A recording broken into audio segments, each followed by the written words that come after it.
quando ele estava sem o álcool, ele era outra pessoa. Na verdade, eu sei que as pessoas usam o álcool, né, para dizer que transforma, mas na verdade a pessoa já é assim. Ela bebe para ter coragem, né, de fazer o que eu tinha vontade de fazer sem o álcool.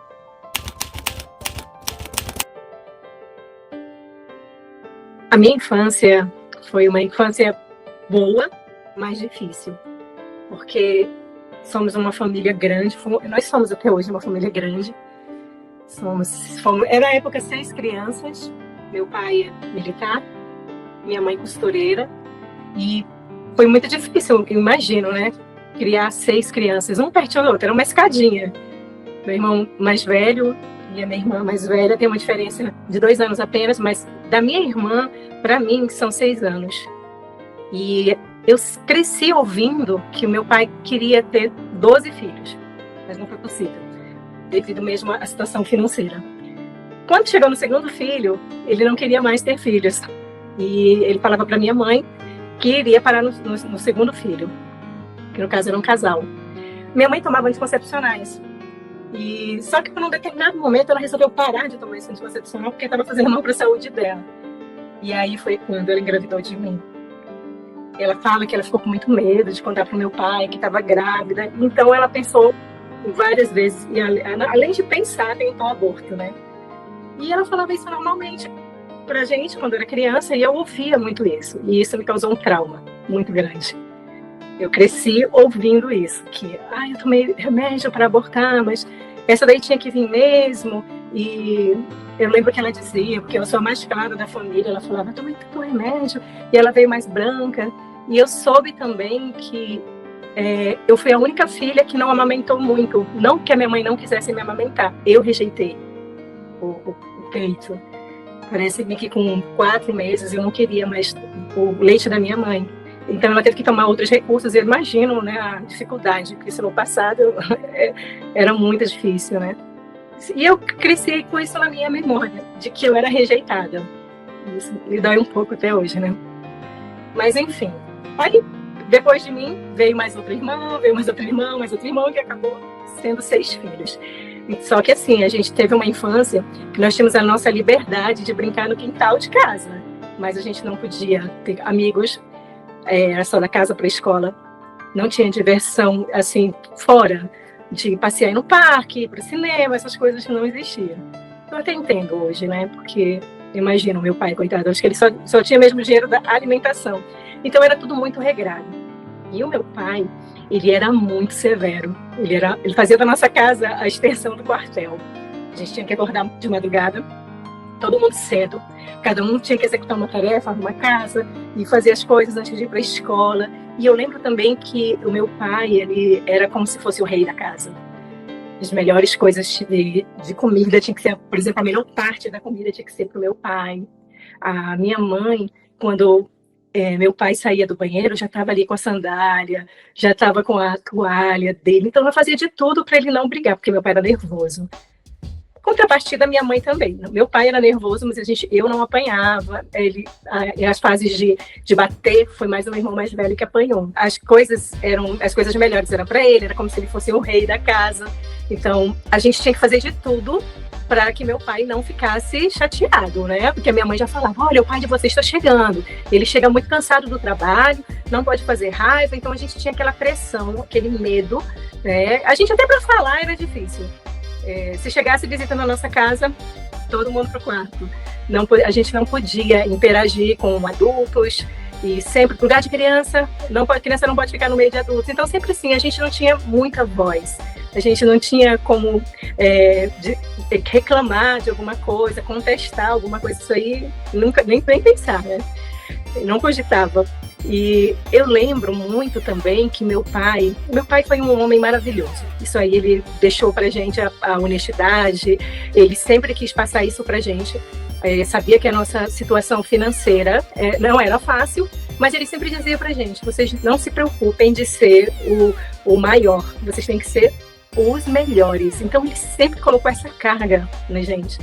Então, não só eu, como todos os meus irmãos, a gente tem essa marca de se cobrar muito, mas eu acho que está isso lá no passado, pelo fato dele sempre dizer, tem que ser o melhor da escola, Ele não aceitava notas baixas, então ele falava: o trabalho para dar o sustento, a obrigação de vocês é dar o melhor na parte de educação, né, de escola, de notas, e ele achava que essa era a nossa recompensa, talvez, né, fazer isso. Então, a gente tinha muito medo, eram crianças medrosas, e não andava de bicicleta, não andava de patins, nada, tudo para ele não podia, mas eu já entendo que ele tinha medo que a gente caísse, ele era muito medroso, eu acho que ele tinha muito medo de nos perder, porque o meu pai, ele foi uma criança muito sofrida, perdeu o pai com 8 anos de idade, aí teve que trabalhar de engraxate quando pequenininho para ajudar a mãe, então é uma história, essa que é a verdade. Hoje eu consigo entender, mas assim, quando nós éramos crianças era um pouco difícil, então o que causava na gente? A gente queria liberdade. Eu lembro que o meu irmão, quando foi para a aeronáutica, assim que ele teve uma oportunidade de uma transferência, ele foi transferido para o Nordeste, mas isso a gente entendia que era uma fuga. E continuávamos naquela pressão, se a gente fosse pedir para sair, era uma chatice, para ir numa praça, tinha que ficar ali adulando meu pai, só pode sair depois que a casa estiver toda arrumada, isso para a gente ter 1 hora, 2 horas de sair. A minha irmã mais velha, trabalhava já, começou a trabalhar muito cedo, era professora, ela começou com 16, 17 anos, e foi a melhor parte, porque quando a minha irmã trabalhava, ela já conseguia comprar algumas coisas para ela, e ela sempre dividia comigo. Shampoo, porque essas coisas eram muito escassas. A gente não usava shampoo, sabonete era o mais barato, então tipo, a gente... coisas básicas como comer chocolate, sorvete, essas coisas não tinha pra gente. A gente tinha a comida básica, o que era necessário. Que apesar que a gente sabe que hoje essas coisas fazem mal para a saúde, mas naquela época não, né? A gente tinha vontade. Ir para restaurante, nunca. A gente nunca fez uma viagem, nunca. Eu só lembro de uma vez que meu pai, quando nós éramos crianças, por ele ser militar, da polícia militar, na época de Dia das Crianças, eles forneciam, né, os tickets para os pais militares levarem seus filhos para os parques, e eu lembro disso de uma única vez, que meu pai fez isso com a gente, eu deveria ter uns 5, 6 anos de idade, e essa ficou gravado na minha memória, a gente na montanha-russa daquela de lagartixa, né, caindo a pipoca, e isso até hoje eu trago comigo, né. E todas essas histórias, né, que a gente passou, por uma parte foi bom, porque todos os meus irmãos a gente quis fazer diferente com os nossos filhos, né? A gente quis colocar eles para brincar, para passear, para viajar, mas isso já é uma coisa que eu já estou passando para frente. Então, voltando à minha infância, como foi uma infância muito dura, nesse sentido, né, da gente não ter essa liberdade de conhecer muitas coisas, era como se a gente estivesse numa bolha. Então, parece que sempre que tinha, a gente sabia que tinha algo mais para a gente conhecer. A gente sempre via as coisas pela TV. E quando eu cheguei na fase já de 12, 13 anos, quando eu já tinha minhas coleguinhas que passeavam, iam para matinê, dançar, e assim, eu ficava com aquela vontade, mas não podia. Até porque eu esqueci de citar, a minha mãe era protestante, e a gente não dançava. A gente não cogitava você ir para uma festa e a gente dançar, sempre era recriminado. Então tudo era não pode, não pode, não pode, não pode. Mas no fundo a gente queria desbravar, né? E eu, muito jovenzinha, sempre fui também muito determinada, quando eu quero uma coisa, eu quero. E mesmo sendo proibido, eu tinha vontade de fazer as coisas, eu tinha vontade de conhecer. E quando chegou na minha fase assim, de 12 anos, eu já comecei a paquerar, já queria namorar, sem meu pai saber, claro, né?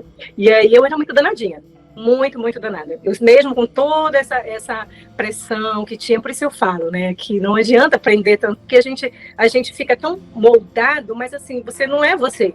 Você está sendo ali porque você quer fazer o que seu pai quer, mas não o que você quer. E aí eu lembro que eu fui estudar num colégio grande, bem nomeado, em Manaus, do governo, mas era um colégio muito grande, estadual muito grande, muito conhecido. E lá eu comecei a paquerar, a querer namorar, e as coisas vinham na minha cabeça. E eu sempre tive muita vontade de ser mãe. Isso é uma coisa que é muito incrível. Eu lembro perfeitamente que quando eu deveria ter meus 10 anos de idade, eu sempre dizia, eu quero ser mãe. Eu nasci para ser mãe, eu nasci para ser casada. Eu sempre dizia, eu quero ter uma família, eu quero ter minha casa, cuidar da minha casa. E a minha mãe sempre educou a gente, principalmente as meninas, a serem boas esposas, né? Cuidar da casa. E a gente via o exemplo também, né? Do meu pai, como minha mãe tratava. Mas eu achava um pouco abusivo. Eu achava, assim, por que que a minha mãe tinha sempre que servir o meu pai? Sempre, sempre servir, colocar... A minha mãe chegava a cortar pão redondinho, com passado manteiguinha para ele comer, sempre com aquele medo, né? Eu, mesmo criança, eu falava, eu não quero isso para mim. Apesar do meu pai ser maravilhoso, ser um excelente pai, ser um homem digno, e, sabe, ele teve muitas qualidades, meu pai. Mas essa situação, dessa parte, né, de sei lá, essa hierarquia, né, tão pesada, isso para mim, eu acho que não só para mim, creio que para meus irmãos também, fazia a gente refletir, né? Então, eu percebia também que meu pai era muito controlador com a parte financeira. Ele, por exemplo, ele dava um determinado valor para minha mãe fazer compra, minha mãe fazia a compra e todos os dias era briga em casa, porque o meu pai queria fazer a contabilidade. Então, tipo, se a minha mãe quisesse comprar alguma coisa fora do que ele passou na listinha, já era motivo de briga. Então, isso também ficava muito na minha cabeça. Eu falava, nossa, eu não quero isso pra mim, eu não quero ter um relacionamento assim. E eu sempre queria, sim, um homem como meu pai, pelo fato, né, do meu pai ser um homem de verdade. Porque eu nunca vi meu pai trair a minha mãe. Eu nunca vi meu pai sair, beber, encher a cara, chegar bêbado em casa, não. Meu pai sempre quis ser o exemplo pra gente, o espelho, né? Mas nós não somos perfeitos. E eu sei que tudo o que ele fez foi para o melhor, que às vezes a gente, com certeza, na maioria das vezes a gente erra, mesmo querendo o melhor. Mas assim, eu ficava imaginando que eu não queria ter aquela vida, né? De briga por causa de dinheiro, de eu ter que ser tão submissa, de ter medo.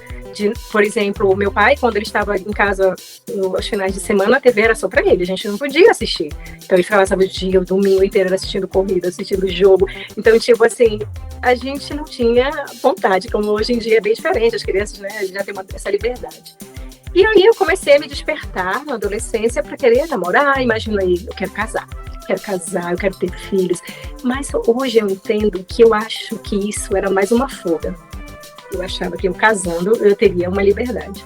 Então, quando eu tinha 14 anos de idade, eu sempre gostei muito de fazer comida. Minha mãe sempre me deixou bem à vontade nisso, desde criancinha, 9 anos, eu já cozinhava. E aí ela começou a dizer, olha, você tem que aprender a fazer compras, você tem que aprender a comprar carnes no supermercado, porque quando eu não puder, você vai fazer. E sempre foi assim, né? E eu lembro que abri uma casa de carnes, um frigorífico enorme, próximo da minha casa, e tinha um rapaz lá que ele era gerente da casa de carnes. E ele era de outra cidade. Eu sou de Manaus, e ele era de São Paulo. E abriu essa casa muito grande, que o pessoal tudo era de São Paulo. E eu lembro que eu paquerava ele. E ele me paquerava. Isso eu tinha apenas 14 anos, mas eu já paquerava. E eu sabia que ele era bem mais velho do que eu, que dava para perceber que ele tinha mais de 20 anos. E continuava, paquerava, mas ok, não falei nada pra minha mãe, até mesmo porque eu tinha medo. Um determinado dia, minha mãe falou, olha, essa casa de carnes, esse frigorífico que abriu, ele é muito bom, e lá tem um rapaz que ele atende muito bem. De fato, ele atende muito bem mesmo, as pessoas gostam muito do tratamento dele, do atendimento, então ele é muito comunicativo, sorridente. Aí a minha mãe falou, eu vou te levar hoje, que a minha mãe ia viajar, porque eu tenho um irmão que mora no Rio Grande do Norte, e a minha mãe ia visitá-lo. Isso mesmo, que o meu irmão teve uma bebezinha, minha mãe ia conhecer a netinha, que ainda não tinha conhecido pessoalmente. Aí minha mãe foi me levar nesse frigorífico, aí eu, surpreendentemente, era o mesmo rapaz. Aí a gente ficou se olhando, e eu pensei, caramba, eu não acredito, o cara que ela falou era o cara que eu estava paquerando. Foi só isso que precisou para a gente se conhecer mais. Aí ele começou a me paquerar também, mandar recadinho, quando eu ia lá, e assim foi, e a gente acabou namorando. A partir desse momento, a gente começou a se aproximar, sendo que eu nunca tinha namorado ninguém. Sempre paquerava, já tinha rolado alguns beijinhos e alguns coleguinhas da escola, mas namoro não.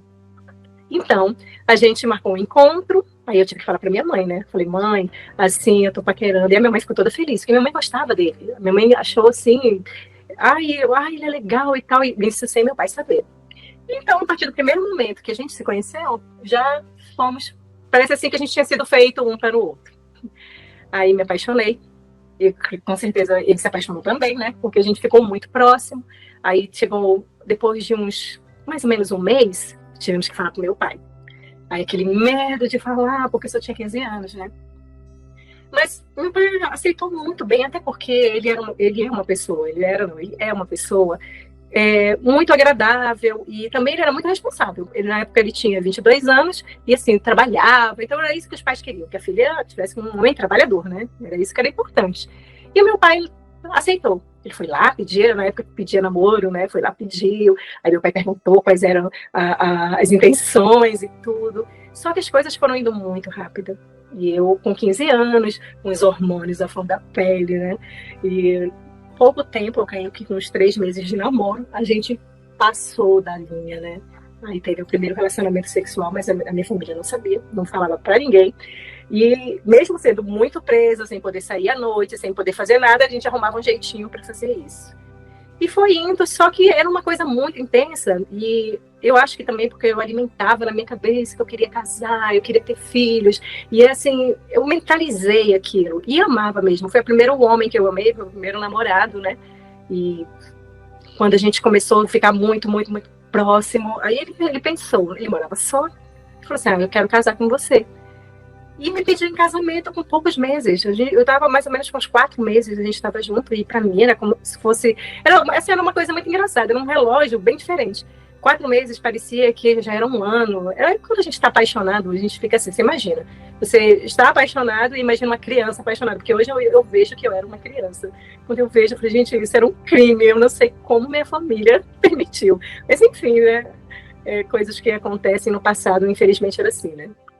E aí acabou que nesse meio tempo ele me pediu em casamento, aceitou, meu pai deixou, ficou todo mundo feliz, minha filha vai casar, mas eles não sabiam que eu tinha relacionamento sexual e eu acabei engravidando sem saber. Até porque meu corpo estava em mudanças, então eu continuei menstruando, não imaginava que estava grávida, e na realidade, por surpresa, mais ou menos faltando uns 2 meses para o meu casamento, eu descobri que estava grávida, porque foi quando o período que falhou a menstruação. Porque eu tive um processo, assim, o nosso noivado foi muito rápido, coisa de namoro e noivado foi uns 7 meses. Aí, então, tipo, 2 meses antes de eu casar, já tinha distribuído os convites e tudo, eu descobri que estava grávida. Aí tive que esconder a gravidez. Nossa, eu não podia falar. Minha mãe é evangélica, a minha mãe era daquele tipo de pessoa que ela se importava muito com os outros falarem. Muito com o que eles iam falar. Sempre a minha mãe falava, muito cuidado com o que vocês fazem, porque os outros ficam olhando, vão falar. Então ela sempre colocava na frente a opinião alheia. Então, mesmo se a gente falasse alguma coisa que, mãe, eu não tô nem aí. Não, vocês têm a reputação de vocês, é o nosso nome. Ela sempre falava, é o nome, então vocês têm que prezar o nome. Então, fiquei já com essa carga na cabeça, 15 anos. Quando eu soube que estava grávida, quando falhou a menstruação, eu lembro que eu fiquei sem saber muito bem o que fazer, não podia compartilhar com ninguém. Eu tinha uma amiga, que era mais inexperiente do que eu, mas que eu podia me abrir. Mas, enfim, eu não sei, nem sei como, que eu lembro que alguém me indicou para fazer o exame. Na época já tinha... Era um pouquinho diferente da canetinha, mas você fazia em casa, não precisava que eu fosse em um laboratório. E quando eu fiz esse exame, eu lembro que colhi a urina, coloquei lá o reagente. Aí eu lembro que se fosse positivo, virava um círculo, uma coisinha assim. Isso em 1989, né? Quando deu positivo, eu fico tão feliz. Tão feliz. Eu falei, meu Deus, eu vou ser mãe. Porque quando eu tinha 11 anos, esqueci de falar essa parte, mas quando eu tinha 11 anos de idade, eu já tinha o nome da minha filha. Eu falava, eu queria ter 4 filhos, né? Mas eu não consegui 4, não consegui 2. Aí eu falei assim, a minha primeira filha vai ser mulher e vai ser um nome. Aí eu já tinha o nome dela. Aí fiquei feliz. Falei, agora eu vou ter minha filha. Era uma mistura, assim, de... Eu não sei se eu era uma criança querendo uma boneca, eu não sei bem o que era. Eu me achava que eu era muito madura. Eu falava, com 15 anos, mas eu penso como uma mulher de 20. Eu imaginava que eu era assim, com certeza eu não era, né? Então fiquei muito feliz com a notícia da gravidez da minha filha, mas não podia compartilhar com ninguém. E ele também soube, ele também ficou feliz. Chegou o dia do casamento, eu lembro que quando foi, eu resolvi, minha mãe é protestante, mas eu sou católica, e na época eu não frequentava a igreja católica pelo fato da minha mãe ser protestante, seguia com ela também, mas enfim. E eu tinha um sonho de casar na igreja católica. Eu sempre achei muito lindo o casamento de igreja católica, e enfim, fomos lá, eu nunca tinha feito primeira comunhão, nada, precisei fazer todos os trâmites de fazer o curso, tinha que fazer, eu só era batizada, tive que fazer tudo. E eu lembro que o padre não queria fazer o casamento. Ele falou assim, isso tá errado. Essa menina com 15 anos, ele sempre alertou. E quando ele chamou meu pai, falou assim, olha, ela é muito jovem, ela tem 15 anos, a probabilidade disso não dar certo. Até ele perguntou a história quando ele falou que a gente tinha só 7 meses de noivado, né, namoro e noivado, o padre sabiamente falou, isso não vai dar certo. E essas palavras entraram na minha cabeça e eu falei assim, pois eu vou provar para esse padre que é o contrário. O que ele está falando que não vai dar certo, eu vou provar que vai dar certo. E ficou tipo assim, né? Eu tenho que agora mostrar que vai dar certo. E eu lembro que meu pai falou para o padre assim, o senhor é padre ou vidente? Se o senhor não quiser fazer o casamento dela, não tem problema. Eu faço só com o juiz, faço no cartório e, enfim, o padre fez o casamento. No dia do meu casamento, muitas coisas erradas, assim, coisas loucas aconteceram. O som, primeira coisa, normalmente, né, atrasa a noiva, ou talvez o noivo, mas nesse dia atrasou o padre. O padre, eu acho que não queria fazer esse meu casamento, ele atrasou mais ou menos uns 40 minutos. E isso gerou um estresse horrível. Meu pai já com raiva, e aí, na hora o padre chegou, aí na hora de fazer a minha entrada, falhou a música. Deu problema lá no som, eu entrei sem som. Então já foi um outro estresse. E hoje eu fico vendo essas coisas todas como sinais. Mas eu era muito apaixonada. Muito, muito apaixonada. Mal eu sabia que dali eu ia ter uma história louca, pesada. Mas, como eu esqueci de falar, ele era muito responsável. Então, com 22 anos, ele já tinha comprado uma casa. Então, assim, a gente achava... Assim, apesar que os homens de 22 anos do passado, eles já eram assim mesmo, bem mais responsáveis. Hoje 22 anos já são mais jovens, e eu acho bem mais diferente. Então, tipo, eu já tinha uma casa própria, casa mobiliada. Então, meus pais estavam todos satisfeitos, e eu também. Afinal, eu ia ter minha casa, o que eu sempre sonhei. Ser mãe, ter filho, fazer minha comida, entendeu? Ligar minha televisão sem precisar ordem. Até lá na minha casa, a gente, para beber água, para abrir a geladeira, a gente tinha que pedir. A gente foi criado assim. Mãe, eu posso comer tal coisa? Mãe, eu posso... Então eu não via a hora de eu ter a minha casa para fazer o que eu quisesse, a hora que eu quisesse, deixar a luz acesa, fazer o que eu quisesse. Enfim, casamos, fui para minha casa, muito jovenzinha. Nessa altura eu já estava com 16 anos, né? Já tinha feito 16, porque eu comecei a namorar com 15 e casei no mesmo mês que eu fiz 16 anos. Fui para casa. E isso, não falei nada da gravidez para a família, não falei para ninguém. Segurei lá um segredinho, né? E o mais engraçado é que eu não tinha enjoo. Eu não tinha nada. Assim, uma gravidez muito saudável mesmo. Mas logo eu tive que correr para começar, né, dar início ao pré-natal. Mas eu também tinha que falar para minha família, porque afinal eu não ia poder segurar aquilo por muito tempo, né? Chegou o dia de falar. Gente, a gente ficava numa dor de cabeça. Não sabia o que dizer. Aí eu lembro que uma das minhas madrinhas de casamento que foi fazer esse papel. Era um aniversário do meu ex-marido. Fizemos um churrasco, e ela achou de falar isso nesse dia. Aí, quando ela foi falar para minha mãe, e a minha mãe abriu o escândalo. Não me abriu o escândalo. Eu era muito apegada, assim, ao meu pai, sabe? Eu era muito puxa-saco do meu pai, mesmo meu pai sendo tão brabo como ele era, mas eu era muito puxa-saco dele. Eu era muito ligada ao meu pai. Aí, eu lembro que foi um fuzuê. A minha mãe era meio histriônica, adorava ser o centro das atenções. Quando ela começava uma confusão, ela tinha que desmaiar, que era para todo mundo ir lá, ela passava mal. Era assim, coisa bem barraqueira, né? Aí a minha mãe, nesse dia dessa festa, começou a passar mal. E eu vazei, né? Eu e meu ex-marido vazamos e deixamos lá a situação pegar fogo lá nesse dia. E aí, depois que nós ficamos sabendo que a minha mãe desmaiou, que vergonha! Como que você casou de branco? Que vergonha! Você estava grávida, você não era mais virgem, como casou de branco? E aí, eu tive que me recolher, fiquei lá uma semana mais ou menos, né, sem ter contato com eles até a poeira, né, baixar. Mas eu tinha que dar um esclarecimento para o meu pai, a gente tinha que fazer isso. Meu pai mandou me chamar. Meu pai era muito severo, o pessoal que eu tinha mais medo era dele, né? Aí ele chamou a gente e falou assim para mim: eu espero que você já tenha começado o seu pré-natal, e agora vamos cuidar dessa criança, né? E assim, se demonstrou super amigo da gente. Eu falei, meu Deus, se eu soubesse que meu pai ia agir dessa forma, eu tinha contado, né, muito antes. E aí começou a espera pela minha bebê. Aí eu era muito criança, a barriga foi crescendo, chegou assim, foi tudo muito, muito natural, muito natural. Mas a pior parte dessa situação foi porque eu creio que o meu ex-marido, ele deve ter tido algum problema com essa parte de, como eu posso falar?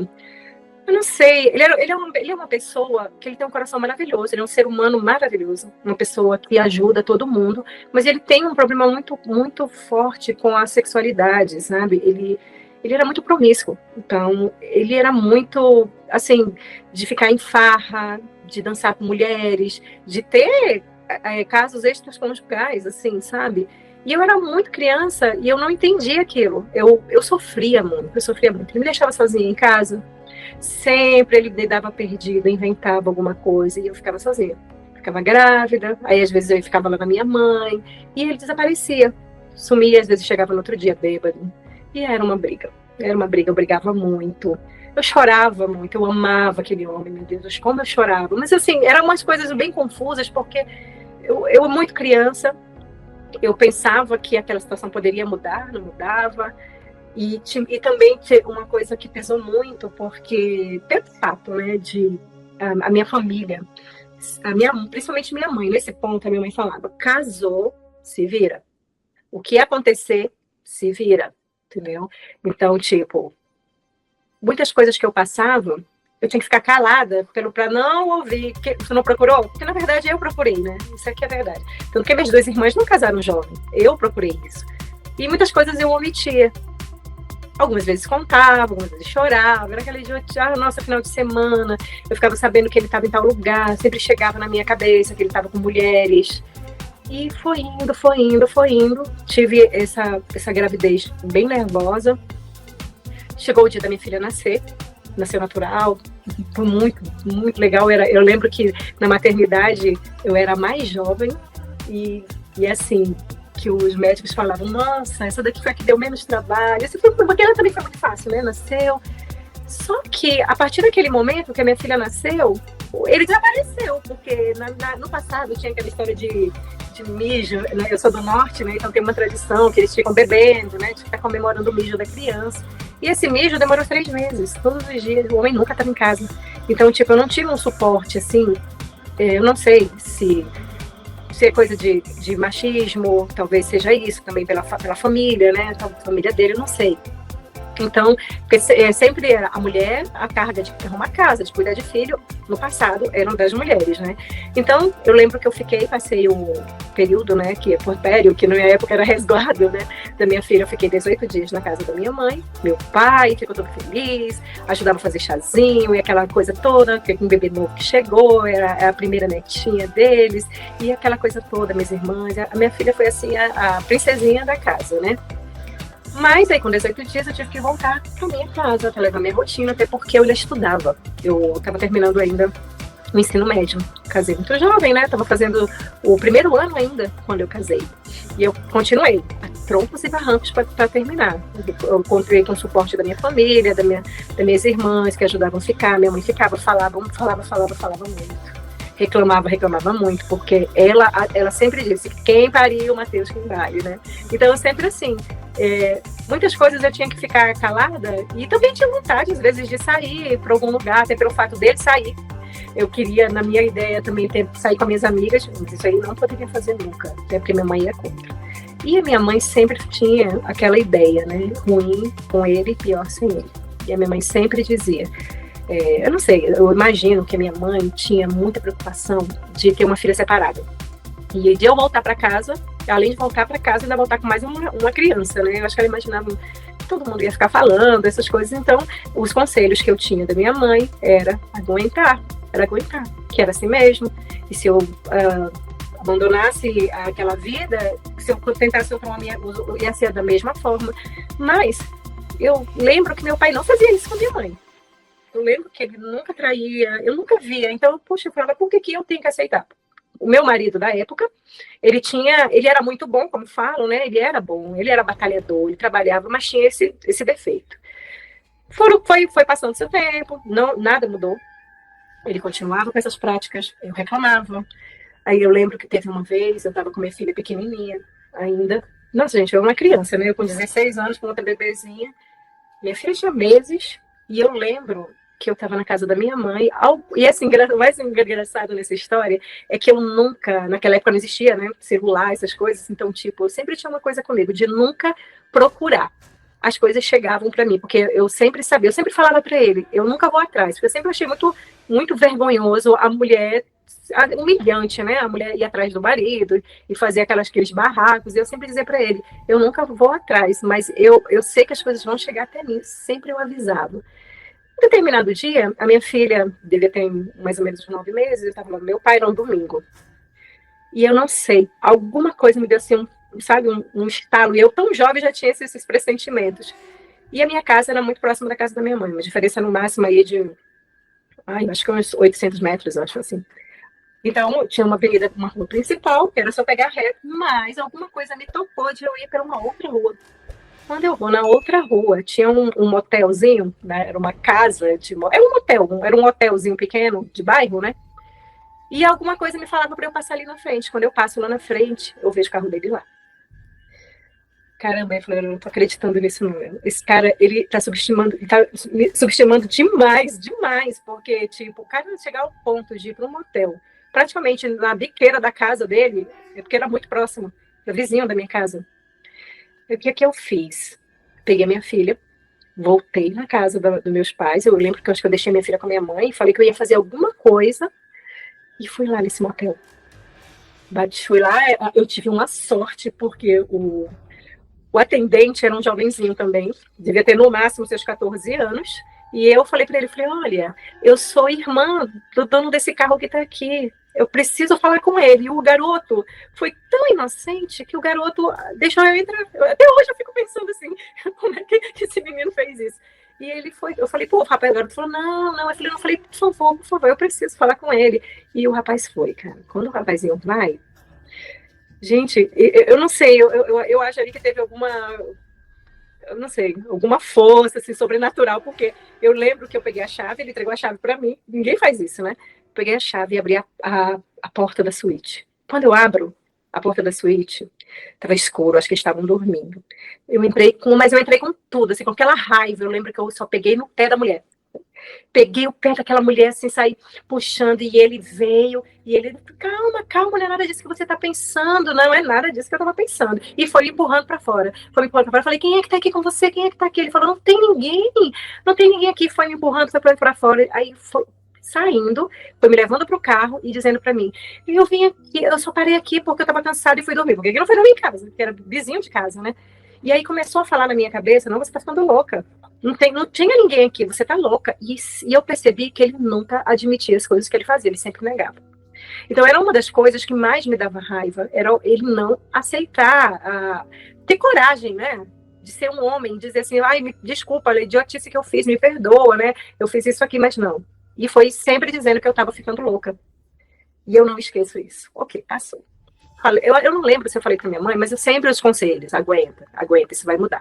Nesse período do casamento, ele era o provedor. Ele trabalhava, nunca deixava faltar nada, e logo no início, nós fomos autônomos. Ele montou um frigorífico para gente, mas infelizmente aconteceu um problema que acabou fechando, porque ele começou a vender para um pessoal que tinha licitações, acho que o pessoal não pagou, enfim, ele precisou fechar. Ele tinha um sócio lá e não deu certo. Aí as coisas começaram a cair, porque a gente começou a ter problemas financeiros. E mais uma vez, eu não podia falar. Não podia falar para minha família.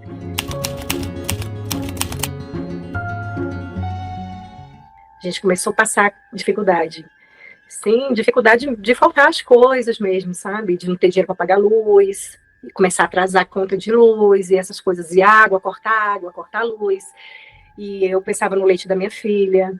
E aí, ele tem muito problema também com bebida alcoólica. E ele começava a beber, ao invés de reerguer e atrás de um trabalho, né? Enfim, só que ele, de uma certa forma, ele se virava lá nos 30, ele fazia alguma coisa e trazia as coisas para casa. Ele fazia algum tipo de serviço e conseguia trazer. A gente passou mais ou menos aí com um problema financeiro de uns 2 anos. Então, quando você já tem esses problemas e que entra a parte financeira, é pior ainda. Aí começavam as brigas. porque eu reclamava, porque ele saía, mesmo a gente tendo aquele problema financeiro, ele saía para beber, arrumava mulheres, porque isso daí, independente de você ter dinheiro ou não, consegue, né? E a gente brigava muito, brigava muito. Nesse período aí, eu já estava indo para os meus 18 anos, e ele ficava agressivo, porque eu lembro que eu questionava, eu brigava, eu ficava com raiva, eu dizia, eu tenho nojo, que eu lembro que uma vez ele chegou em casa com a cueca, toda marcada de batom. E aquilo para mim, cara, eu não entendia, assim, puxa, eu lembro que as pessoas falavam, nossa, ele é tão jovem, ele é tão bonito, eu sempre tinha um corpo definido, né, era um corpinho bonito, que as pessoas achavam bonito, e eu não entendia por que ele procurava fora. Até hoje eu não entendo, né? Eu ficava me questionando, eu lembro também que, além disso ter marcado muito em mim até hoje, guardado uma ferida, porque não é apenas traição, não é um simples trair, é a marca que você vai deixar na outra pessoa. Porque o que eu sempre pensava, eu falei, eu sou insuficiente. Por que ele procura outra? O que falta em mim? Então, eu já tinha as cobranças que meu pai sempre falava, que a gente tinha que ser o melhor. Então, sempre eu me cobrava muito. Então, era como sempre se tivesse faltando algo em mim. E se ele procurava, era porque ele não tinha, que eu não podia dar. E é só que, sim, gerava briga, confusão. Quando todas as vezes, a nossa briga maior era por causa disso. Era por causa não era nem tanto pela parte financeira, porque eu sempre, como eu já vim mesmo de uma família que a gente já foi tudo regrado, então eu saberia lidar com aquilo. Mas o que eu ficava, assim, chateada era dele ficar várias noites bebendo, e também ele começou com uma prática de pescaria. E aí ele pescava, ficava final 4 dias fora de casa, e sempre era o tal de pescaria. Então, quando eu já estava próximo de fazer meus 18 anos, eu lembro, ele esqueceu o dia do meu aniversário. E isso, para mim, é um ponto gravíssimo. Gravíssimo. Ele não lembrava do meu aniversário. Eu não sei se é porque se na família dele, eles não têm isso. Apesar que a minha também não tinha festa, a gente não tinha bolo, mas no dia do nosso aniversário, nossos pais davam tudo que a gente esperava por essa data, porque a gente não foi criado com meu pai falando eu te amo para mim, nem minha mãe falando.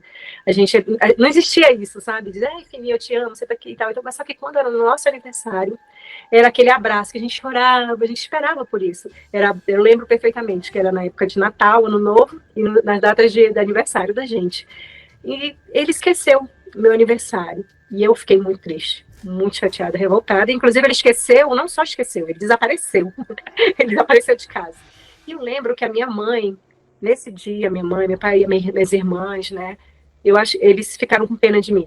Eu lembro que a minha mãe fizeram alguma coisa para mim, bolo, compraram um sapato bonito para mim, roupa, me deram de presente. Aí eu lembro que eu peguei aquelas coisas, aqueles presentes, e coloquei visível, né, em casa. E depois dele ter desaparecido, e quando ele apareceu, que ele viu os presentes, eu, o que é isso? O que é isso? Aí eu acho que eu falei, né, que eu tinha ganho, que minha família tinha me valorizado, que ele me valorizava, então isso gerou. Aí ele também tem um negócio de se vitimizar, sabe? Ele era vítima, porque ninguém gosta de mim, porque não sei o que lá, e tá.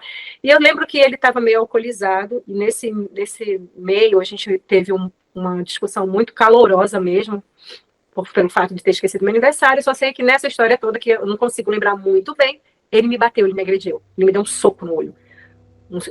Meu rosto ficou verde, né? Horrível. E nesse dia, assim, isso daí foi o fio da meada, já, né? O último. Já de todas as faltas de respeito que já estava existindo, quando parte para agressão, assim, meu pai nunca bateu na nossa cara. Meu pai batia na gente, mas era com palmatória, e vinha. Então, tipo assim, meu pai, ele tinha esses cuidados, assim, sabe? E por que um homem que veio, que eu nem conhecia muito bem, vinha e me bater, né? E eu lembro que eu cheguei na casa da minha mãe, aí com aquela cara, com aquele olho roxo de chorar. A minha família me acolheu, sim, porque eu lembro que a minha mãe, a gente foi na delegacia, na época já existia a delegacia da mulher, foi registrar a queixa, né? Fiquei, eu acho que 2 dias na casa da minha mãe, aí ele se arrependeu, porque quando ele estava sem o álcool, ele era outra pessoa. Na verdade, eu sei que as pessoas usam o álcool, né, para dizer que transforma, mas na verdade a pessoa já é assim. Ela bebe para dar coragem, né, de fazer o que eu tinha vontade de fazer sem o álcool. Só que eu amava muito ele. Com tudo isso que ele fazia, eu amava muito.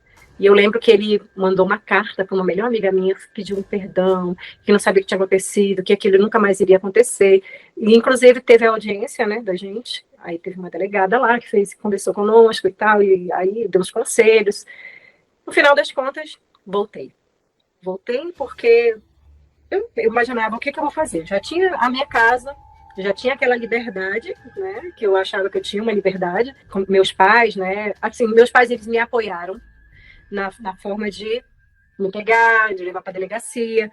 Mas hoje eu penso assim, se bem que eu vou sempre ficar com essa dúvida, né? Mas se fosse com a minha filha, que isso nunca aconteça, meu Deus, eu acho que eu agiria diferente. Acho que eu falava, não, filha, você não merece passar por isso, você vai ficar aqui na nossa casa, você é uma criança ainda. Eu acho que eu acho, não, eu apoiaria minha filha e não deixaria mais voltar. Mas o que eu entendi é que a minha família, a minha mãe, meu pai, eles pensam dessa forma, né? Casou, se vira. Essa que é a verdade. E acabei que eu voltei. E a partir desse momento, eu prometi para mim que nunca mais eu falaria nada do que acontecesse na minha vida. Nada para os meus pais. Eu não traria mais essa vergonha, esse problema, né? Eu ia aguentar só, eu ia engolir. Aí fizemos lá, conversou lá com o delegado e tal, e ele prometeu que não fazia mais, mas de fato ele não agrediu mais dessa forma, ele não agrediu mais, mas compensação continuou, as traições continuou e tal. Nesse período, a gente acho que também vai amadurecendo um pouco, né? Eu fui aprendendo a, a viver aquela situação. Tipo, ele quer sair, vou deixar. Deixa. Não vou questionar, porque questionar, ele ficava com raiva se eu questionasse, né? Então, eu comecei a deixar ele ter uma liberdade. Ele acabou sendo o cara que, na verdade, eu não sei, ele queria. Eu não entendo bem se ele queria estar casado ou se ele queria ser solteiro. E depois eu também comecei a entender que eu acho que ele queria era uma pessoa que cuidasse dele. Então, eu acho que era mais isso, eu não sei. Talvez também ele era muito jovem para casar, com 22 anos, talvez, né? Não sei. E aí eu resolvi parar de brigar.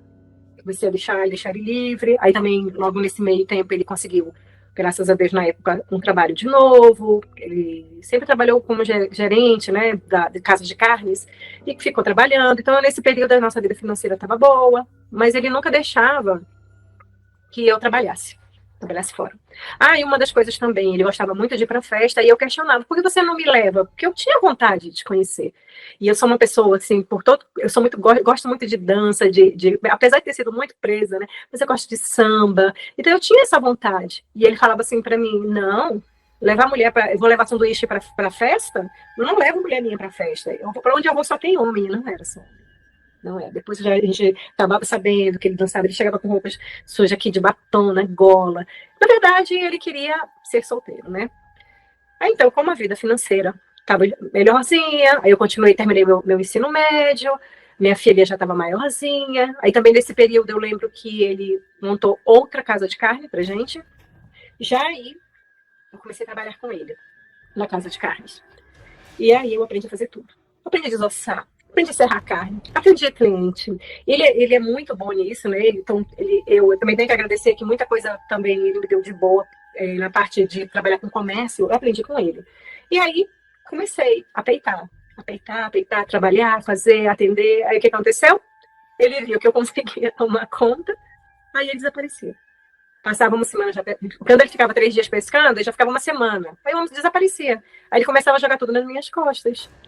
Tudo para mim. Aí só ficava eu trabalhando, fechando o mercado e abria. E aí começou assim, eu comecei a sentir que eu estava sendo uma idiota. Comecei a ver isso. Aí eu falei, eu não quero mais trabalhar assim. Eu quero trabalhar de carteira assinada. Aí ele ia contra. Ele falava, não, mulher que trabalha de carteira assinada, que é para se envolver, sempre essa história. Então, tudo que ele fazia, ele falava que eu ia fazer.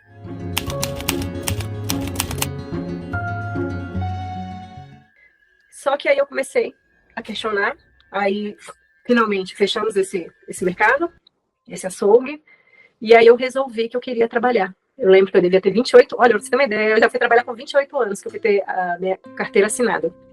Fui trabalhar de recepcionista. E ele trabalhava também nesse mesmo frigorífico. Foi até. Eu vi que estava numa vaga de recepcionista e pedi para ele, né? Eu falei, eu quero trabalhar. Ele falou, não, não. Ele disse que não, mas aí eu fui e comecei a peitar e disse que eu queria. Eu falei, olha, se você não falar que eu quero trabalhar, eu mesma vou lá e vou levar meu currículo.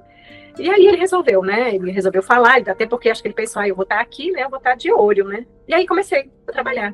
E foi muito bom para mim, porque eu comecei a ter contato com novas pessoas, aí comecei a ver meu potencial, e eu sempre fui assim, carreguei muito a parte da responsabilidade, de cumprir horários e tudo, e eu ia me destacando. E aí os proprietários começaram a gostar do meu trabalho, eu atendia os clientes bem, e aí já fui começando a galgar uma carreira aí, né? Aí foi indo, passaram-se esses anos, e teve uma época nesse tempo aí, que eu deveria ter mais ou menos uns 20. Eu tive meu segundo filho aos 21 anos. Isso mesmo, eu tive meu filho com 21. E quando eu estava com 23 anos, antes de eu começar a trabalhar como recepcionista, eu esqueci essa parte é importantíssima.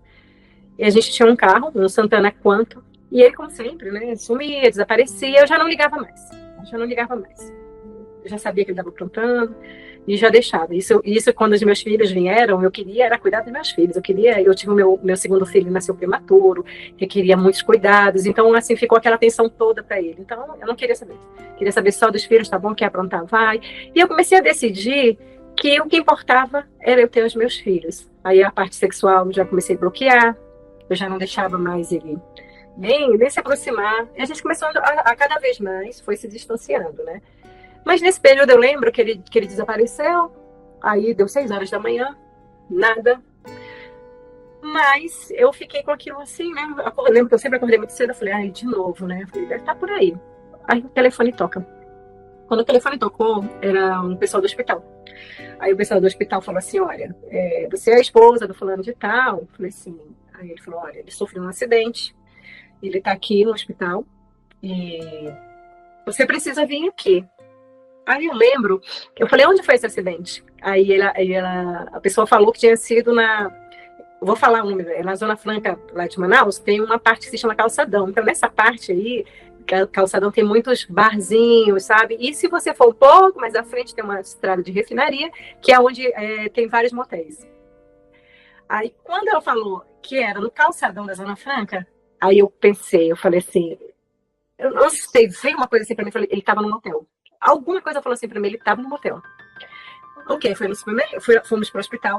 Aí fui lá no hospital vê-lo e tal. Aí nossa, assim, o carro acabou. Quem olhava o carro falava que a pessoa tinha morrido, né? E ele ficou calado, cabeça baixa. Graças a Deus não aconteceu nada com ele, né? Ele ficou bem. Inclusive, o pessoal fala que ele nasceu de novo, né? Ele teve muita sorte mesmo. E aí eu ficava questionando. Aí eu perguntei assim, falei pra ele, esse acidente foi no motel, né? Aí ele, não sei o quê. E aí disfarçava e ficava lá deitado, ficou em casa, deitado, lá, aí não falava, não interagia.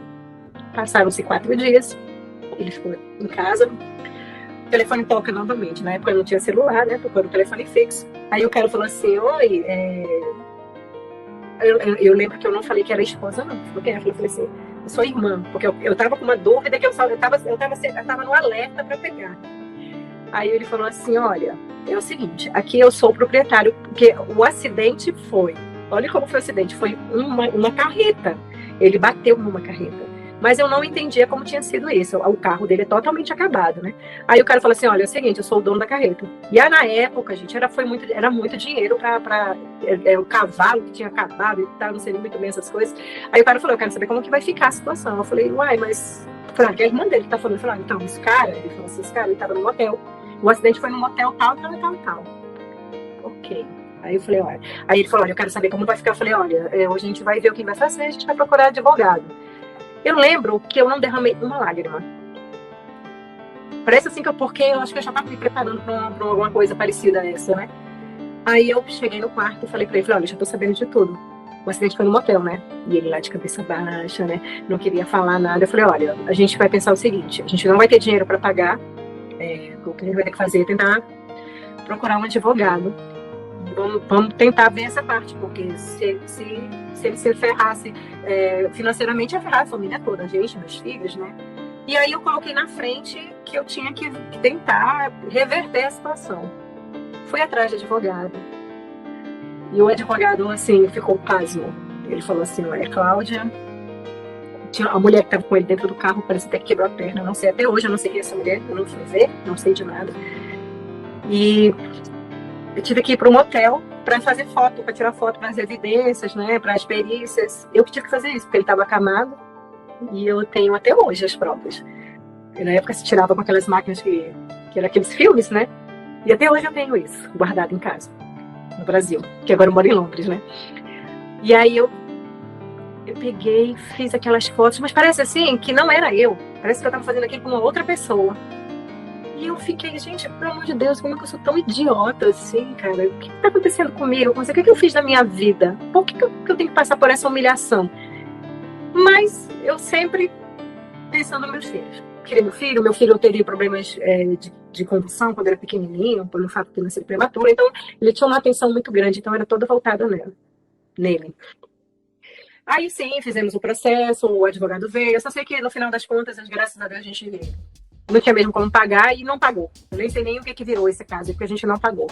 Mas no final das contas, eu soube que ele estava no motel, tem todas as evidências, né? E ele falava pra mim que não. Falava que eu tava ficando louca. Ele dizia, não tinha mulher comigo, eu tava sozinho lá.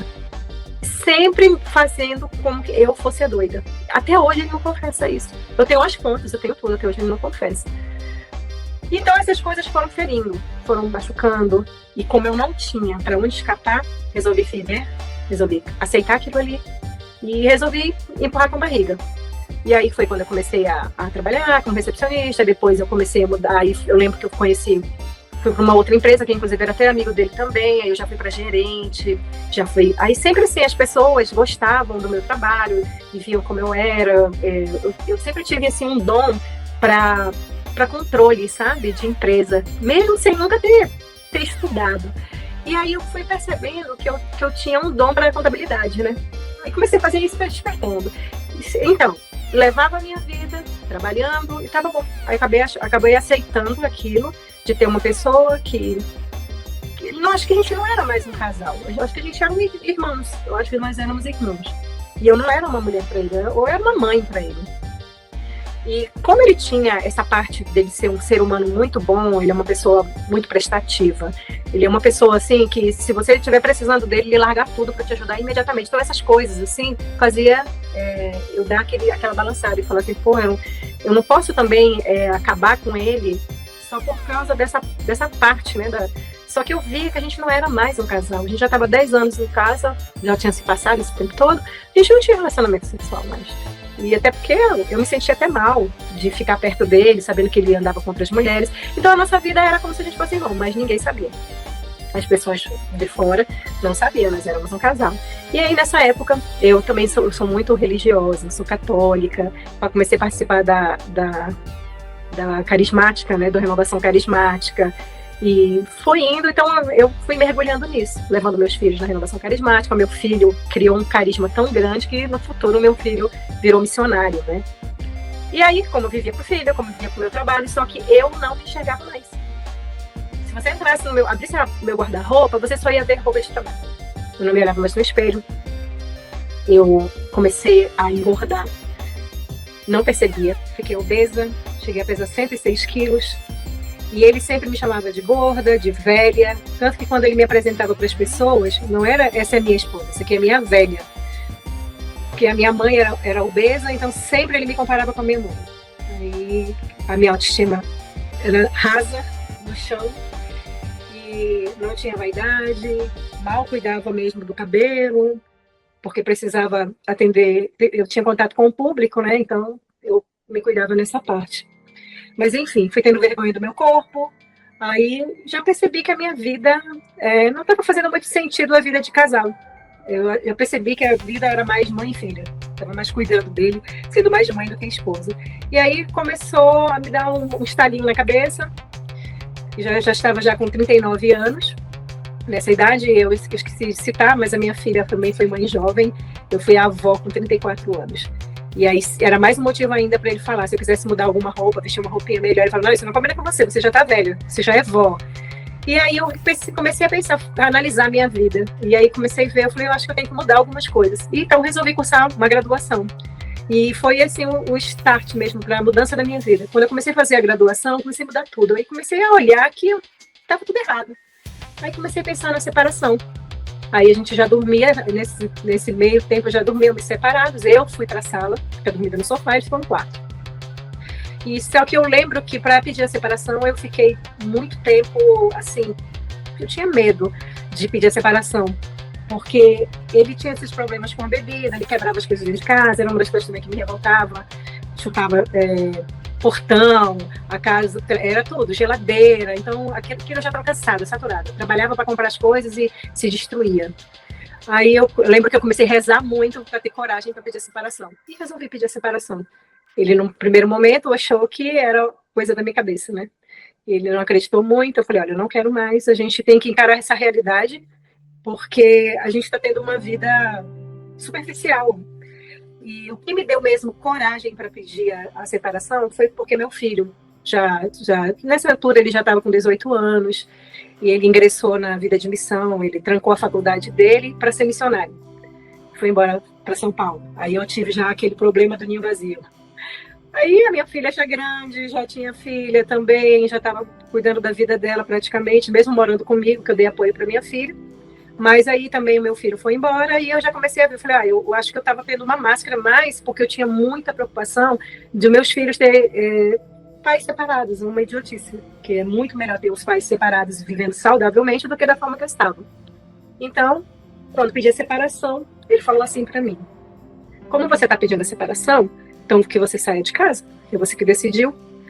Aí eu falei, eu não vou sair de casa, estou pagando faculdade e eu não vou ter condições de pagar a faculdade, pagar aluguel, eu achava que eu não teria condições, né?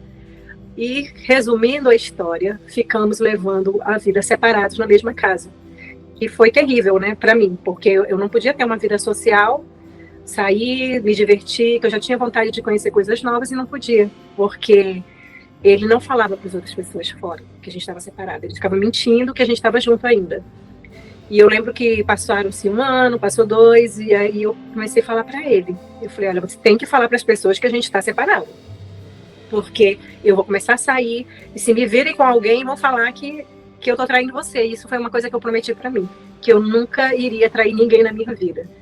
Porque isso é um trauma terrível para quem é traído. E também eu queria que meus filhos se orgulhassem de mim. Que eu queria ser esse exemplo para eles, sabe? E aí fomos virando.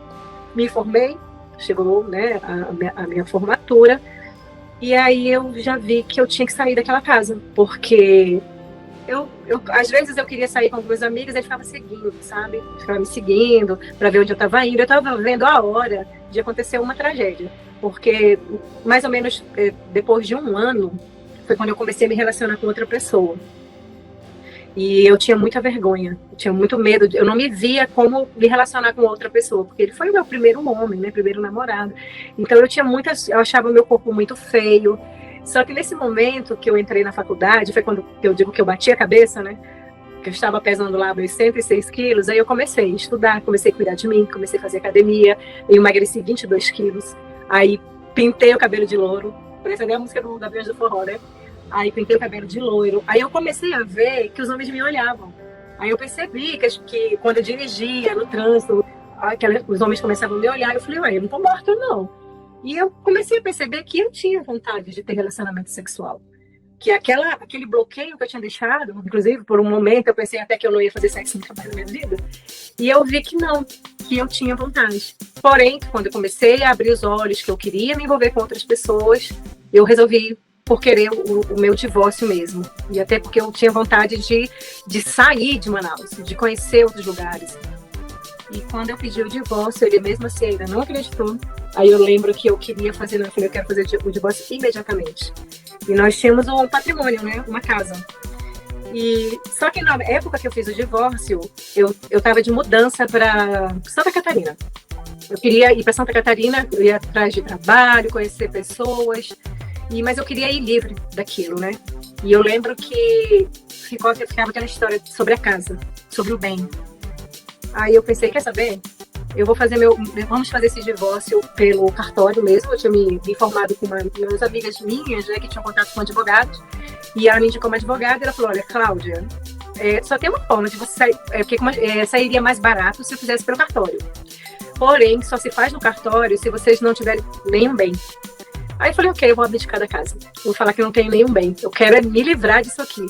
E chamei ele. Eu falei, olha, vamos falar, eu vou fazer assim.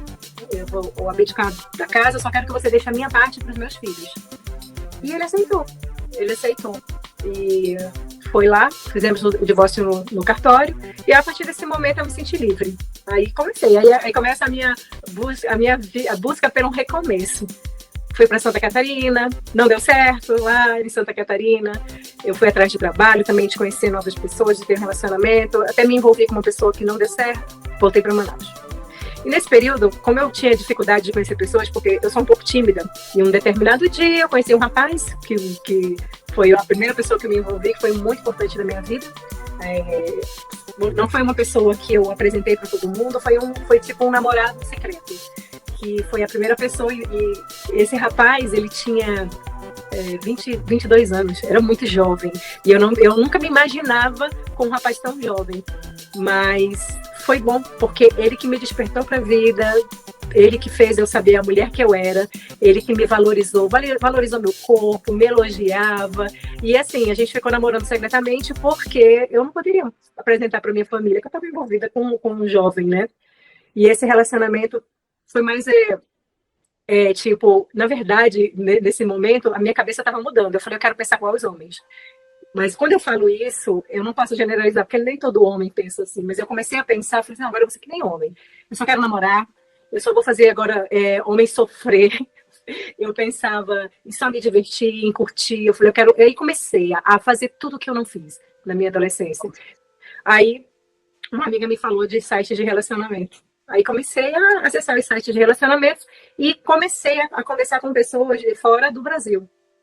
E eu lembro que uma pessoa aí na Espanha viu o meu perfil, gostou de mim, e a gente começou a se comunicar.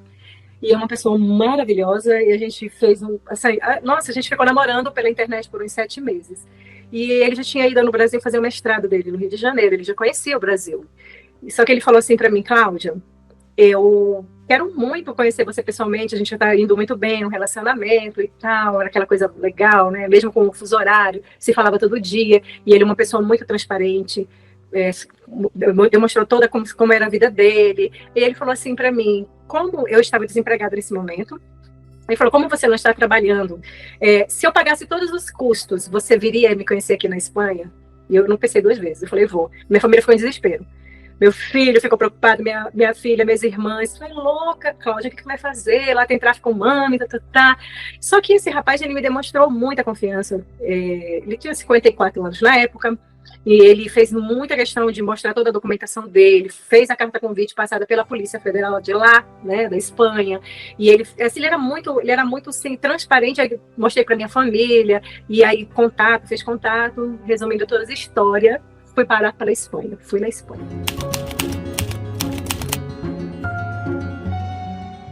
Nunca tinha feito uma viagem internacional. Cheguei lá naquele aeroporto imenso lá de Barragens, e já estava ele lá, me esperando. Aquela pessoa maravilhosa, me esperando, me tratando como uma princesa. E quando eu conheci essa pessoa, eu vi o valor que eu tinha, porque ele me tratava como uma princesa. Eu parecia aquele filme Uma Linda Mulher. O cara, sabe, fazendo de tudo para mim, não deixava eu fazer nada no apartamento, me dava café da manhã, fazia jantar para mim, me levava para passear, aquela coisa maravilhosa, sabe? E assim, eu me apeguei muito nele, mas eu tinha muitos traumas do meu primeiro relacionamento, eu era muito ciumenta. Mas fiquei 2 meses com ele na Espanha, foi muito bom. Porém, quando eu volto para o Brasil, né, que eu só fui a passeio mesmo, volto para o Brasil, as coisas não mudaram, porque eu ficava pegando no pé dele, que eu era ciumenta, e ficava, sabe, toda hora, eu não queria entender o lance do fuso horário, e tipo, ele tinha que dormir mais cedo para acordar cedo, enquanto que no Brasil era muito cedo, e enfim. Eu mesma resolvi dar um ponto final na nossa relação, porque eu percebi que, além de eu estar sufocando o rapaz, eu não estava assim, emocionalmente preparada para encarar uma relação. A gente é amigo até hoje, ele é uma pessoa maravilhosa, que eu tenho certeza que ele apareceu na minha vida para me mostrar o valor que eu tinha. Então, voltei para o Brasil, fiquei lá e pensei. Eu falei, agora eu não quero mais menos para minha vida. Para minha vida agora tem que ser isso. Continuei lá no Brasil, batalhando para procurar trabalho, já estava formada, me formei em contabilidade, foi ficando difícil o trabalho pela minha idade, na época eu já estava com 45 anos, e infelizmente no Brasil tem muito disso, né, de quando você passa dos 40, vê você como um velho. E aí eu comecei a ficar ali no Brasil e falei assim, eu quero voltar para a Europa, eu não quero mais homem brasileiro, não me envolvo nisso com o brasileiro, comecei a pensar isso, eu quero um europeu. Enfim, fiquei lá no Brasil pelejando, consegui um trabalho, falei, eu vou ficar nesse trabalho alguns meses, até eu juntar dinheiro para comprar passagem para ir para a Europa. Mas não ia mais para a Espanha, já tinha terminado o relacionamento com aquela pessoa, porém eu estava determinada em ir para a Europa, mesmo contra a minha família ter me achado louca, e realmente fui muito louca, porque eu fui arriscar. E comecei a fazer contato com pessoas, conheci uma pessoa em Luxemburgo, que falou assim, não, vem pra cá, sim, que aqui você vai conseguir trabalho em cafés, essas coisas, e abriu todo um leque de oportunidade. Foi uma coisa muito errada que eu fiz de ter confiado, mas a minha vontade era tão grande de vencer na vida, sabe, de um recomeço. Eu desapeguei de casa, eu saí sem nada, só saí com o dinheiro da minha passagem, e lembro que eu tinha 150 euros. Aí tinha uma amiga que apareceu nessa história, uma amiga que queria também fazer essa mesma aventura e foi comigo. Ela não era uma amiga muito antiga, eram poucos meses que nós tínhamos contato, mas a gente se aproximou muito e ela queria muito ter uma oportunidade de conhecer a Europa, como eu já tinha feito a primeira viagem, e ela quis ir comigo. Chegamos, fomos, foi tudo certo, chegou lá, o cara lá que eu tinha conhecido no Facebook, era um português. Era um cara que foi bom. Eu posso dizer que ele foi bom porque ele não fez mal pra gente, né? Ele poderia ter matado e ocultado os corpos, porque quando eu vou pensando nessas loucuras que eu fiz, eu não indico isso pra ninguém. Mas só que eu tinha muita fé em Deus, eu falava, Senhor, coloca pessoas boas no meu caminho, não deixa que nada me aconteça, mas assim, eu realmente brinquei muito com a sorte. Quando cheguei em Luxemburgo, fiquei lá, não consegui trabalho. Essa garota, essa mulher que foi comigo, quando chegou lá, a mulher começou a, quando a gente ficava procurando trabalho, você entra em grupos de Facebook, você vai atrás de trabalho para tudo, né? Trabalhar de limpeza. E lá em Luxemburgo eles falam muito português. O idioma deles é francês, mas se fala muito português porque tem 80% da população que são portugueses. E, enfim, a garota lá, no final das contas, a gente disputava, para não disputar a mesma vaga, teve um dia que ela me trancou dentro do apartamento para eu não conseguir fazer lá a entrevista para conseguir a tal vaga de era atendente. E aí começamos a ter um desentendimento, parecia um Big Brother, sabe? Começou uma confusão, eu sei que no final das contas os ânimos estavam, sabe? Eu já estava desesperada porque não conseguia trabalho.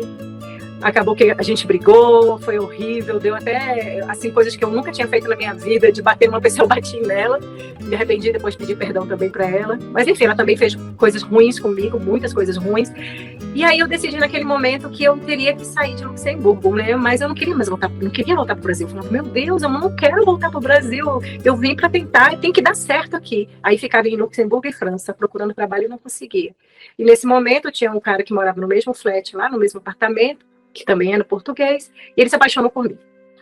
Só que eu não gostava dele. Ele era uma pessoa muito boa, foi muito boa, ele foi um anjo na minha vida, porque ele me tirou daquele momento lá, daquela situação que eu estava num estresse total, sem dinheiro, né?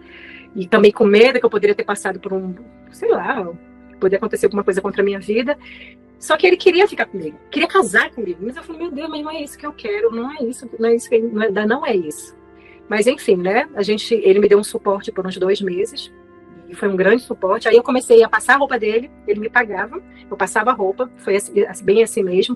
E eu cuidava das coisas dele, ele me pagava. Mas assim, ele queria porque queria que eu casasse. Mas eu vi que ele estava fazendo aquilo. Eu não sei se ele achava, sei lá, não entendia muito bem. Ele disse que era apaixonado, mas eu não era. E eu também não queria brincar com o sentimento dele. E comecei a ver o que ia acontecer da minha vida. Eu lembro que eu só rezava para Deus mandar uma resposta, porque já estava chegando aos 3 meses que eu teria que abandonar a Europa, né? Aí tem uma amiga minha que é de Manaus, conterrânea, que mora em Londres. Ela casou e veio para Londres e ela teve uma bebê. E aí, conversando com ela, eu comentei com ela, falei assim, olha, eu tô passando um estresse assim, não foi nada do que eu pensei, deu tudo errado, mas eu não queria que desse errado, eu queria que desse certo. Aí ela falou assim, eu que fiz o primeiro registro de carteira dela, eu era chefa dela do RH, né, em Manaus. Aí ela falou assim, ela me chama Dona Cláudia. Ela falou, Dona Cláudia, eu vou precisar de uma babá. A senhora não gostaria de vir de cuidar da filhinha dela para mim? Que eu estou precisando, e ela tinha levado uma prima de Manaus para ela, tinha trazido para cá para Lourdes, e a prima não se adaptou, enfim, ela estava desesperada, que ela precisava trabalhar. Eu falei, eu topo. Eu falei, na hora, não falava nada inglês, sabia só o verbo to hire e to rem. Aí eu falei, vou. Peguei minhas coisas, agradeci lá o português que me ajudou, ele ficou chorando lá, me chamando de tudo, porque ele ficou muito revoltado comigo. Ele disse que eu tinha feito ele sofrer, eu não sei, acho que ele achou que eu brinquei com os sentimentos dele, posso até ter feito isso mesmo, né? Mas enfim, agradeci por tudo que ele me fez e falei, não, mas eu preciso ir, vou tentar mais uma vez, e vou para um lugar que eu nunca imaginei que eu iria. Lá vem Cláudia, chegando em Londres. Cheguei em Londres há exatamente 6 anos atrás, no dia 4 de maio, e lembro que quando cheguei na imigração, eu já fui logo falando, I don't speak English, papai. Cheguei, meu Deus, o que eu faço? Comecei a cuidar da bebê, fiquei na casa dessa minha amiga, cuidando. Não ganhava muito dinheiro, porque até também ela não poderia pagar o valor correto que se paga por horas aqui, né? Mas já foi uma grande oportunidade. Então, quando cheguei aqui em Londres, imediatamente ativei meu Tinder. Aí falei, agora eu vou conhecer pessoas boas, eu imaginei, né? Eu era cheio de ilusão na minha cabeça. Eu não sei, eu só sei que com 10 dias eu conheci o amor da minha vida aqui. E ele que veio, assim, sabe, para mudar tudo, assim. Ele resgatou todo o sonho que eu tinha de infância, né, de ter um amor. Eu lembro que quando nós começamos a conversar, eu falei para ele, olha, eu só quero me relacionar agora com pessoas que querem relacionamento sério, porque eu já tinha passado da fase de divórcio, de solteirice, eu já tinha namorado muito, então aí chegou um momento que depois eu queria ter uma pessoa. E eu falei para ele, o único problema é que eu não posso ter mais filhos, porque eu já estou na fase da menopausa, 45 anos. Aí ele falou, eu não quero ter filhos. Ele falou, não se preocupe, porque eu não quero ter filhos. Então ele era um homem que na época ele ia fazer 50 anos, e ele nunca tinha casado, nunca teve filho. Eu falei, meu Deus, é tudo que eu sempre pensei, que eu sempre sonhei para mim, era isso que eu queria. Eu não queria pessoa que tivesse, sabe, já bastava eu, né, que tinha minha história. Aí começamos, marcamos o primeiro encontro, e por minha surpresa, assim, eu vi que ele era uma pessoa muito do bem, como pelo fato de eu não falar inglês, e ele também não fala português. Aí eu pensei, a gente tem que marcar um encontro num local público, né? Aí eu fiquei pensando, onde que a gente pode ir? Falei, vou jogar uma para ver se ele vai aceitar. Eu falei, que tal se nós fizermos um piquenique? Ele imediatamente falou, ótima ideia. Eu falei, uai. Eu falei assim, nossa, esse homem não existe. Porque geralmente os caras, quando querem conhecer, eles querem sair à noite para rolar alguma coisa depois, né? E ele imediatamente, perfeita ideia. Nos encontramos num parque, ele levou tudo. Levou toalha, levou as frutas. E a gente teve que se comunicar pelo tradutor, né? Aí eu lembro que quando ele chegou, aquele homem imenso, de quase 2 metros de altura, que ele tem 1,92 m, lindo. Eu falei, meu Deus, esse cara... Não, eu não tô acreditando. Eu falei, é um sonho. Ele é tudo que eu imaginava, eu acho que até mais. E a gente começou a se relacionar, começou a se dar muito bem. Eu me apaixonei. Só que o visto de turista em Londres são 6 meses, né? E aí já foi o outro problema, porque eu falei, meu Deus, se eu for largar esse daqui, eu vou perder igual eu perdi o espanhol. Se eu voltar para casa, e como é que eu vou ficar? Se eu ficar aqui, eu vou ficar ilegal. E começou a matutar isso, essas coisas, eu queria saber o que eu ia fazer da minha vida, era um sofrimento, e a gente vivendo assim, um relacionamento maravilhoso, de muito respeito. Tudo o que eu achava feio em mim, esse homem dizia que era lindo, entendeu? Então foi melhorando minha autoestima.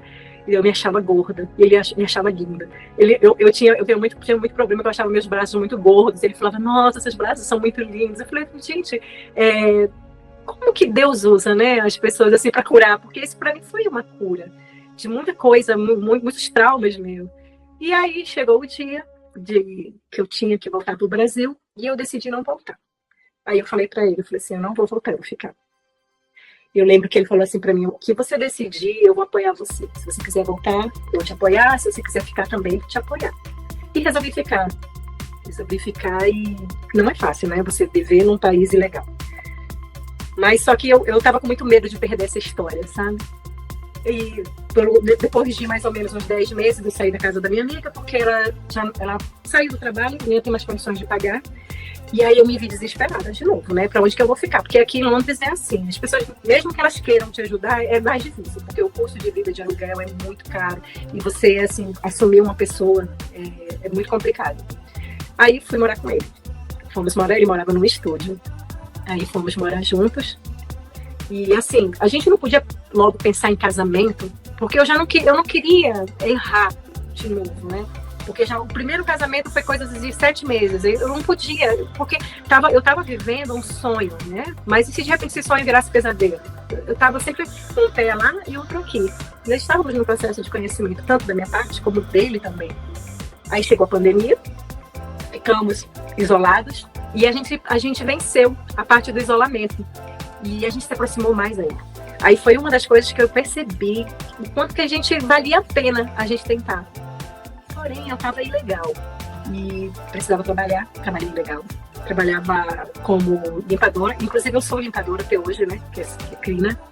E ficava atrás de trabalho e não falava para as pessoas, porque se as pessoas souberem é terrível, pode pagar uma multa mais de 30 mil libras, né, quem aceita. Mas enfim, eu estou só citando essa situação porque é uma forma de saber assim, quanto é difícil a gente conseguir algo que a gente tanto almeja, mas depois no final vai valer a pena.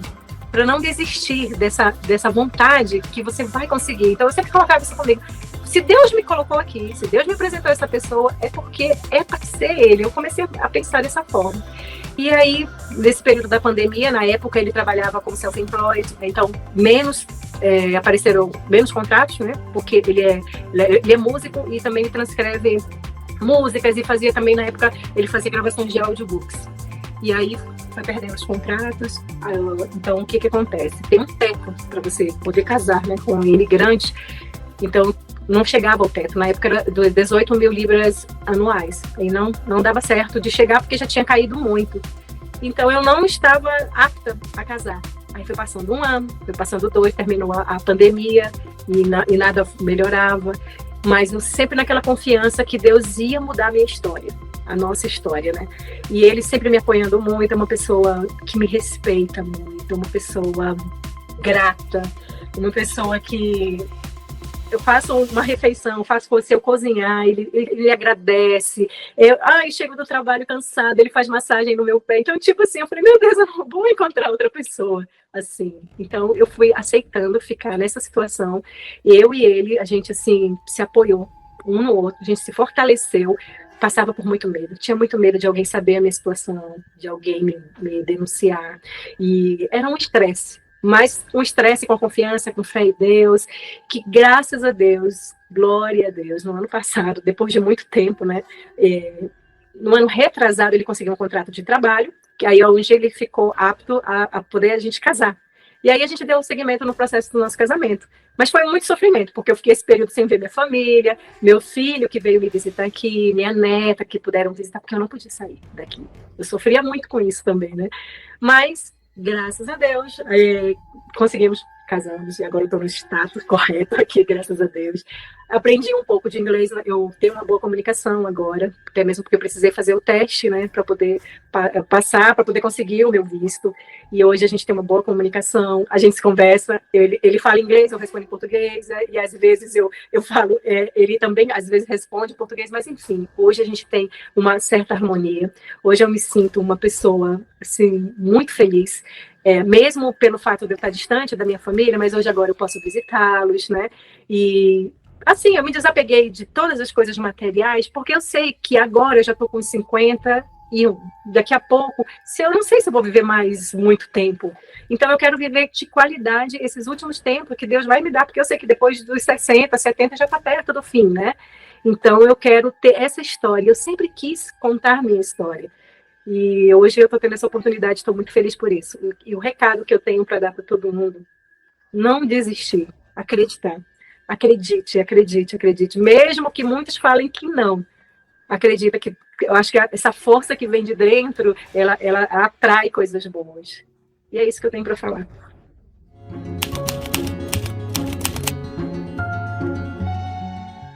So we met 6 years ago. Yeah. Funnily enough, we met on a dating app called Tinder, which you've probably heard of. And upon meeting her, we just really got on very well. And despite there being a language barrier, there was so much love between us that we didn't even need language, although it was a problem to start off with, but we just worked together to understand each other just emotionally, deeply emotionally. And we've been through a lot of problems because being an illegal immigrant at the time, it's frowned upon to find accommodation. So we had lots of accommodation problems. We're still having accommodation problems to this day. But with all the strife and the problems, Claudia stuck together with me and I stuck together with her. Our love is growing stronger every day.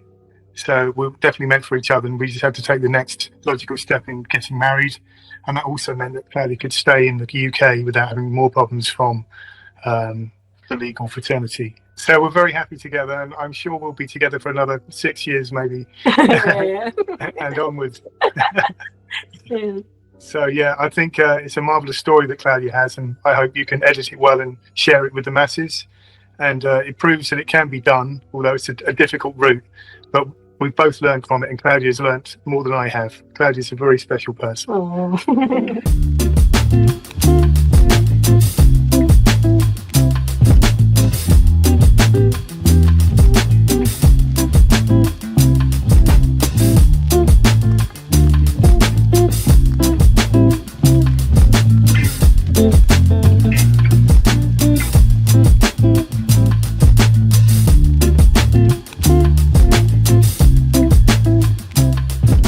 Você achou da história da Cláudia? Compartilhe esse vídeo com todo mundo que você gosta, comenta para eu saber o que você achou da história. Lembrando que o nosso canal é um lugar de acolhimento e união, então peço gentilmente que seja empática e carinhosa ao comentar. E para contar a sua história de divórcio no nosso canal, é só preencher o formulário que está aqui na descrição desse vídeo. A próxima história é da Síria, que via o sexo durante o casamento como um verdadeiro martírio. Você não pode perder, então se inscreva agora no canal e ative o sininho. Foram várias vezes. Na minha casa o muro era de chapisco, né? Como fala aí no Brasil, tinha um muro muito grande e ficava assim um pouco escuro à noite, porque a casa era uma meaguinha no fundo do bairro, do lote, né? Então tinha aquele espaço na frente e aquela rampa. Então a gente, ali naquela rampa, era onde eu não podia chegar com ele. Porque se eu chegasse, ali eu podia ter certeza que dali eu não saía. Pelo menos sair dali sem que ele pelo menos tivesse gozado nas minhas pernas. Ou gozado na minha roupa.